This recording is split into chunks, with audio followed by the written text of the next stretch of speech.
scrapbookers, I am going to show you some different border options for the Christmas cheer pages we made in another video. And if you need any of the tools or products or just have any questions or whatever from this video, give me a shout out. I'm here in Kaysville, Utah, northern Utah. We have crops here usually at the end of each month. And you can reach out to me by email or on Facebook. And you can also order directly from my website, on the Creative Memories website right here. If you need the instructions for the project recipe, you can get that from me or from your advisor.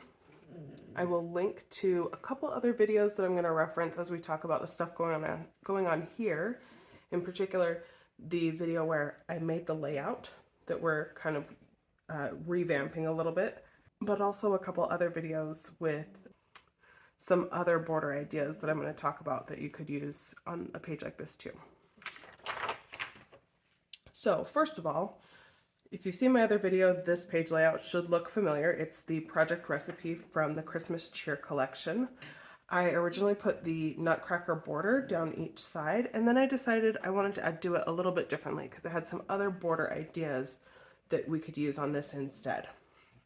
So I'm going to show you two other types of borders you could use with some other Christmassy punches. So one is going to be this bells and bow punch that's good for Christmas or weddings or a lot of other things too. And so I'm going to show you one option there. And the other is this holly punch, which is obviously another Christmassy shape.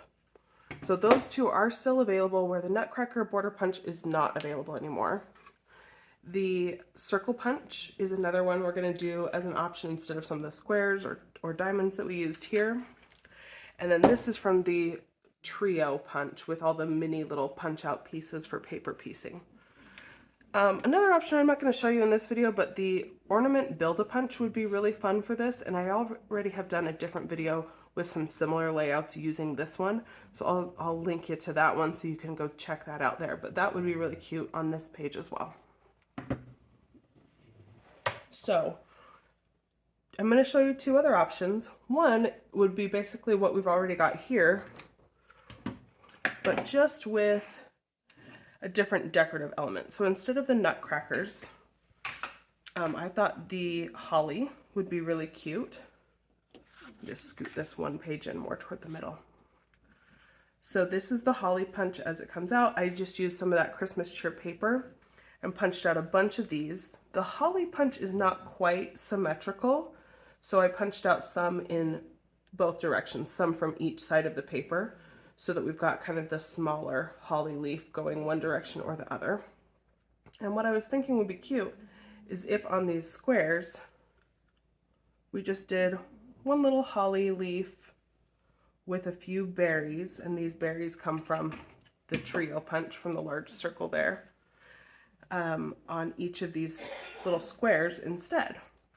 So I thought that would be fun. It brings in a little bit more green. I did use the Christmas cheer paper for all of these pieces, but you could use a solid color cardstock instead if you'd rather.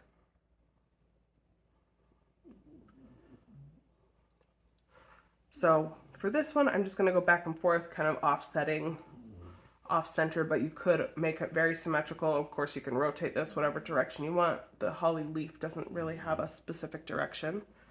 And then the other one I wanted to show you was with the bell punch, and we can put that straight down on these little squares or rectangles or diamonds also, but I thought we would maybe just put together a totally different set of borders. So I punched out some other pieces and we'll put that together and then just see what it would look like different on the layout with those instead. So what I'm going to do is put together each one of these with the three little berries from my trio punch.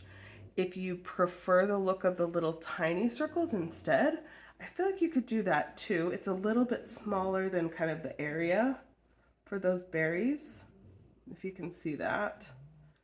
So instead of like overlapping, they are a little more spread out if you use the little tiny circles. I liked the look of the bigger circles better, so that's what I'm going to use. I'm going to put those together and then we'll look at it and then we'll start on the other border. And I'm going to use my Creative Memories Precision Point adhesive. This is a wet adhesive. It would be fine for all of these pieces, but specifically for the berries, you just have to give it a little bit of pressure, and then it doesn't take very much to get these all on there. And you can overlap them however you like. I'm just using these little areas as a guide, but if you wanted your berries to be in different spots, you could do that. And you don't have to do 3. Maybe if you like the look of 2 better, maybe we'll do some of ours with 2 and some with 3, because the holly berries can be clustered in different numbers.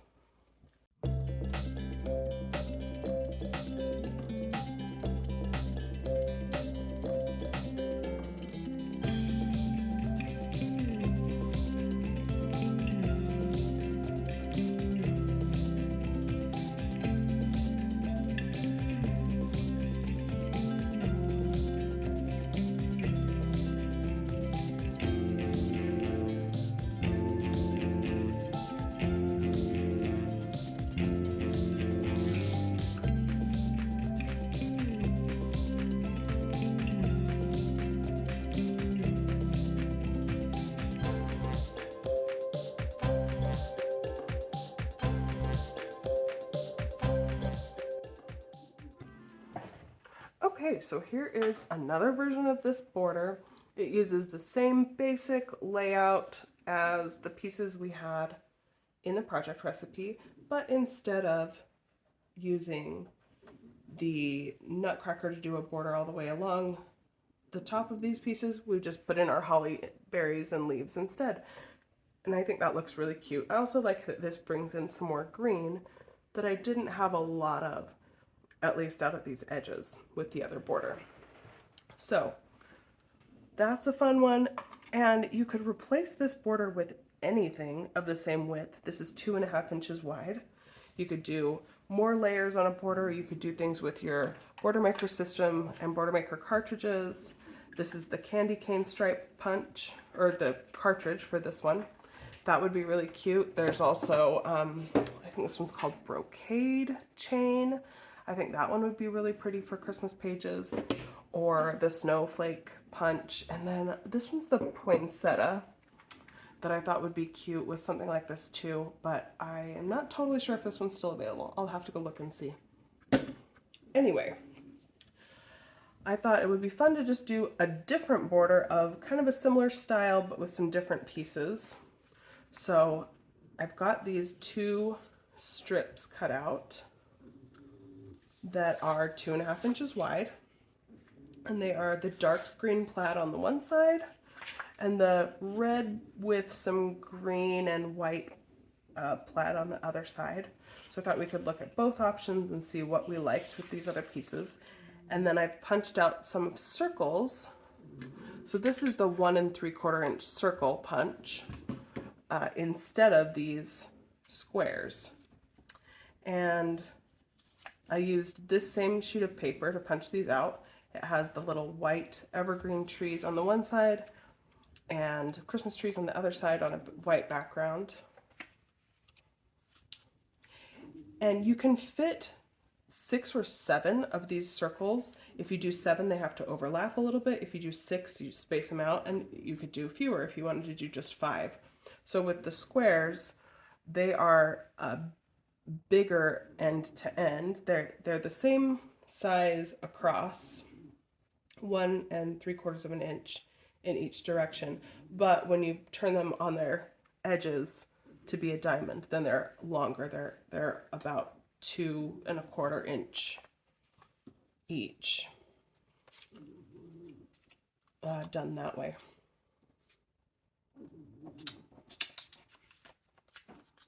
So anyway, this was one idea, one option I was thinking of, was to do every other with some green and some of the Christmas trees. I don't know if I like the Christmas tree print for this border if I was going to put it on this page that I've already made, because then we've got kind of a lot of that big pattern. So if I were going to do red with this, I would probably go with all the white evergreens on the green background, just for the border on this one. And by the way, instead of the holly leaf that we used here, I punched out the bells, and I did this one with, it's kind of a gray silvery paper with some holiday words written all over it. I thought that was fun. I thought this gold would be a fun color for the bells also, or if you wanted to get some of the shimmer paper, there's the silver and gold shimmers and others if you'd rather have a different color. The bell also is not quite symmetrical, so I punched out some from one side and some from the other so that we have the big bell sometimes on the left and sometimes on the right if we're using the same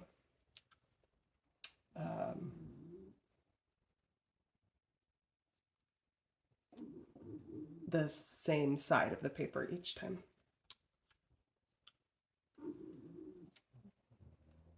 So that's an idea of the bells all the way down on that paper. The other thing we could do is, if we wanted to bring a lot more green into this, is use this green plaid side. And then we probably don't want the green trees right up against that, because it's basically the same color, it just kind of blends in. So we could do the Christmas trees here. That would be fun. Or I've got a bunch more scraps. I could punch out some more papers in other colors. So both of those I think are good options. I think the silver bell kind of fades into this background a little bit. So you could flip it over on the other side, which is red, the mini candy canes. That's what I punched this one out from. And I might need to punch a few more. I don't think I actually punched enough to do this whole border this way.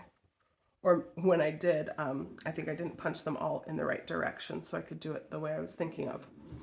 So between those two options, I think I like this one better. Let's put together these two borders and then we can see what that looks like instead of the hollyberry border. Oh, and I'm going to show you one other trick, I guess, with the bells punch. And that is, I thought it would be fun to do, to just reverse the bow. So we have the silver bow with a red bow on top.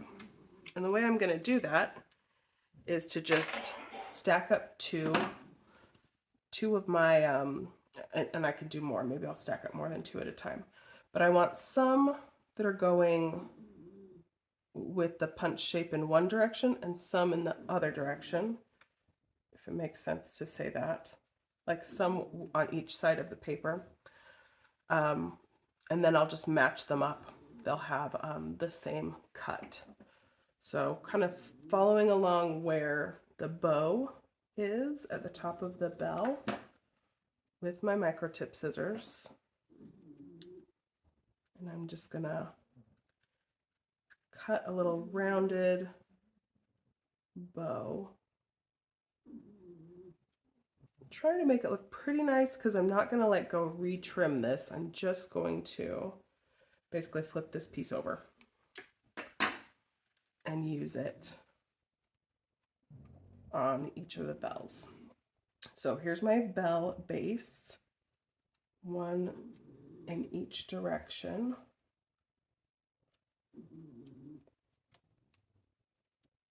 And then I've got my red bows that I should be able to just sit right on top. I just got to figure out which one goes on which. Okay.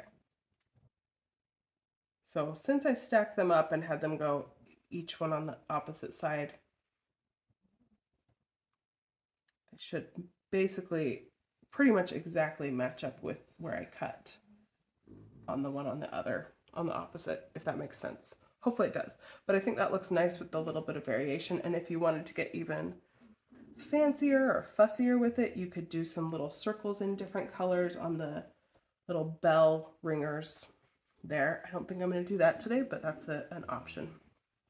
Okay, I'm going to finish cutting and then adhering. I might have to punch out one or two others, and then we'll look at how these look on the page.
Okay, so I'm starting to attach all of my bells to the background strips for the border. And I'm using my border that I've already made as kind of a spacing guide. I attached my top and bottom circles, and then I'm gonna have a total of 6 on each side of the border. So I know it's gonna be half of them will be 3, and then 3 for the other like top. So I'm just using that kind of as my center spacing guide and trying to get all of my circles with the same amount of space between them, but also lined up and centered on the strip. And the repositionable tape helps if I need to move something around, if I get the spacing a little bit wrong. That is definitely easier than some of the other adhesives. I would not use the precision point adhesive to adhere these circles down to the paper, because once you put the wet adhesive down, it's very difficult to adjust.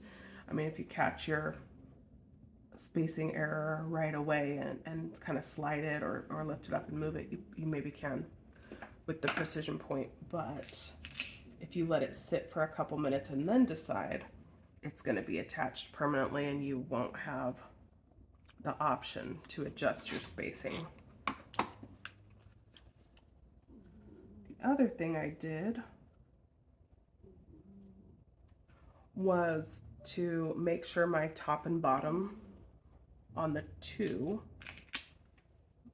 like on the border for the left side and the border for the right side, that those were basically at the same height before I started working on the other ones. And for me, an easy way to do that is to just like switch things around top and bottom, and you can make sure your spacing at the top and the bottom is about the same. And does it have to be exact? No, of course not, but I like it to be even if it can be.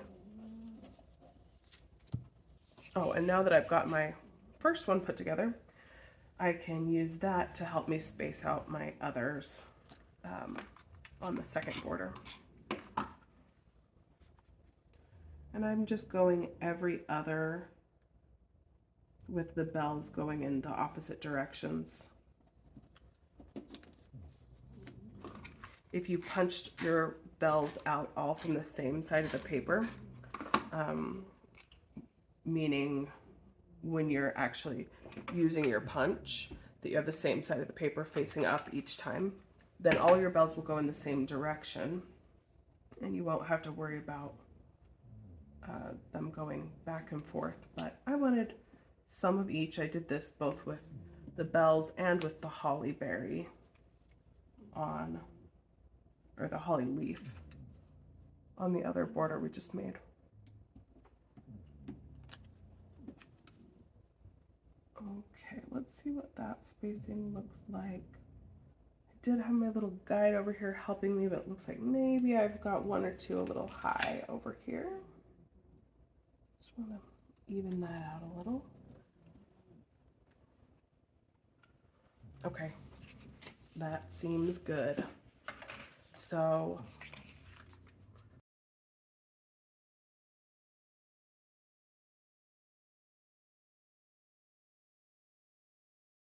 sorry, I'm trying to get this centered for you so you can see both sides.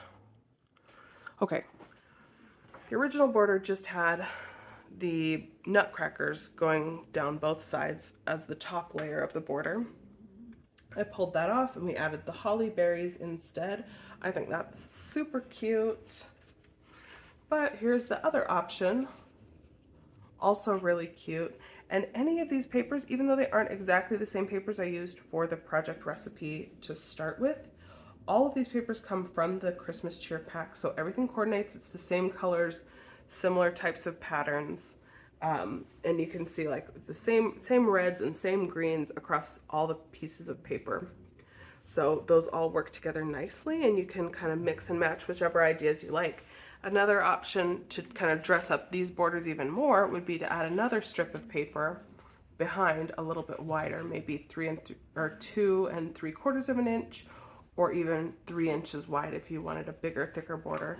And you could cut that with one of the decorative blades on your trimmer, your 12-inch trimmer, or you could use an edge punch to add an extra layer there. Or another option would be the decorative border stickers. I think these little swags are really cute with the bows to go across the bottom or top of a page, or just the bottom or top of an element. That really helps kind of ground some of these pieces when you add some more layers along the edges. Or you've got your stars that could go either direction, or your little candy cane stripes that can go any of those directions too. So those would be really cute. Either added to these borders as another decorative element, or in a separate border or somewhere else on your page. So hopefully you like those other ideas, and I'd love to hear which one's your favorite and which ones you might use. Thanks.